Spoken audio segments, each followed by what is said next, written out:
పచ్చి మామిడికాయతో బోటి కూర ఎలా చేయాలో ఈ వీడియోలో చూసిద్దాం. Hi guys, welcome back to our channel that is Juha's world.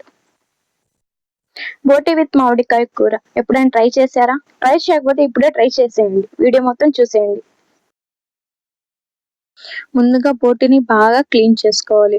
ఉప్పు పసుపు వేసి నీట్గా క్లీన్ చేసిన బోటి ఇక్కడ మీకు వీడియోలో చూపిస్తున్నది. బోటి అంటే పొట్ట భాగం, పొట్టేలులోని పొట్ట భాగం, పేగులు పొట్టను కలిపి బోటి అని అంటారు. ఈ బోటిని ఫస్ట్ మనం బాగా ఉడికించుకోవాలి. ఉడికించుకోవడం కోసం కుక్కర్లో బోటి వేసి ఇందులో కొంచెం ఉప్పు పసుపు వేసి కనీసం ఒక 7-8 విజిల్స్ వచ్చే వరకు బాగా ఉడికించుకోవాలి. ఇప్పుడు కూరకి కావాల్సినవి కట్ చేసుకుందాం. మామిడికాయ, ఉల్లిపాయ, టమాటో, పచ్చిమిర్చి, కొత్తిమీర అన్నిటినీ సన్నగా తరిమి రెడీగా ఉంచుకుందాం. ఇప్పుడు కూర కోసం మసాలా రెడీ చేసుకుందాం.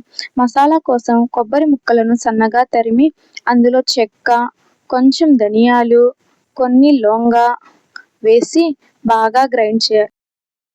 ఇప్పుడు ముందుగా ఉడికించిన బోటిని చూద్దాం. బోటిని ఉడికించినప్పుడు అది చాలా సాఫ్ట్గా మెత్తగా ఉడకాలి.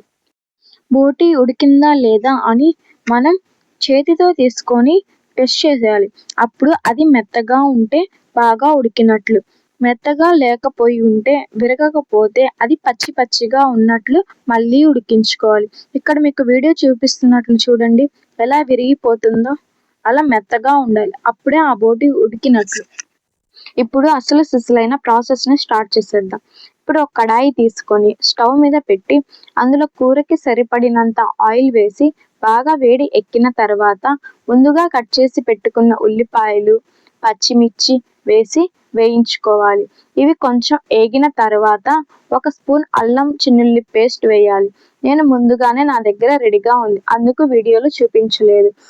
ఇవి వేగిన తర్వాత టమాటా ముక్కలను వేసి కొంచెం పసుపు ఉప్పు వేసి బాగా ఉడికించుకోవాలి. ఇవి వేగిన తర్వాత మనం ముందుగా రెడీ చేసి ఉంచుకున్న కొబ్బరి మిశ్రమాన్ని వేసి బాగా పచ్చివాసన పోయే అంతవరకు మూత పెట్టి ఉడికించుకోవాలి. మసాలా అంతా ఉడికితే మీకు వీడియోలో చూపిస్తున్నట్లు నూనె తేలాడుతుంది. అప్పుడు మనకి మసాలా బాగా ఉడికినట్లు. ఇది ఉడికిన తర్వాత ఇప్పుడు ముందుగా కట్ చేసి పెట్టుకున్న మామిడి ముక్కలను ఇందులో వేసి కలుపుకోవాలి. తర్వాత ఉడికించిన బోటిని వేసి బాగా కలిపి ఉడికించుకోవాలి. బోటిని అందులో వేసిన తర్వాత స్టవ్ సిమ్లో ఉంచి మూత పెట్టి ఉడికించుకోవాలి. ఈ విధంగా ఉడికించుకోవడం వలన మామిడి ముక్కల ద్వారా మనకి కూరలో నీరు ఊరుతుంది. ఇలా నీరు ఊరితే ఆ తర్వాత మనకి నీరు పడుతుందా లేదా, అదే నీరే కూరకి సరిపోతుందా అనే విషయం మనకు తెలుస్తుంది. ఇక్కడ సిమ్లో పెట్టి ఉడికించడం ద్వారా చూడండి ఎన్ని నీళ్లు ఊరినాయో.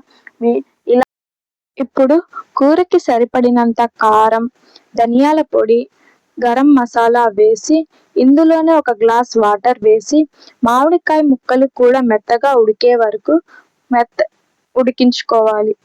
మామిడికాయ ముక్కలు ఉడికితే మనకి కూర రెడీ అయినట్లే. ఇప్పుడు కొత్తిమీర వేసి సర్వ్ చేసుకుంటే ఎంతో రుచికరమైన బోటి కూర మామిడికాయతో రెడీ అయిపోతుంది. ఈ కూర తింటూ ఉంటే అబ్బా, పులుపుకి పులుపు, కారానికి కారం ఎంత రుచికరంగా ఉంటుందంటే అంత రుచికరంగా ఉంటుంది. మీరు కూడా ట్రై చేసి నాకు ఎలా వచ్చిందో కామెంట్ బాక్స్లో చెప్పండి ఫ్రెండ్స్. ప్లీజ్ తప్పకుండా ట్రై చేయండి, ఎలా ఉందో నాకు చెప్పాలి. Thanks for watching. Please subscribe, like and share. Bye bye friends. మళ్ళీ మరొక వీడియోతో కలుద్దాం.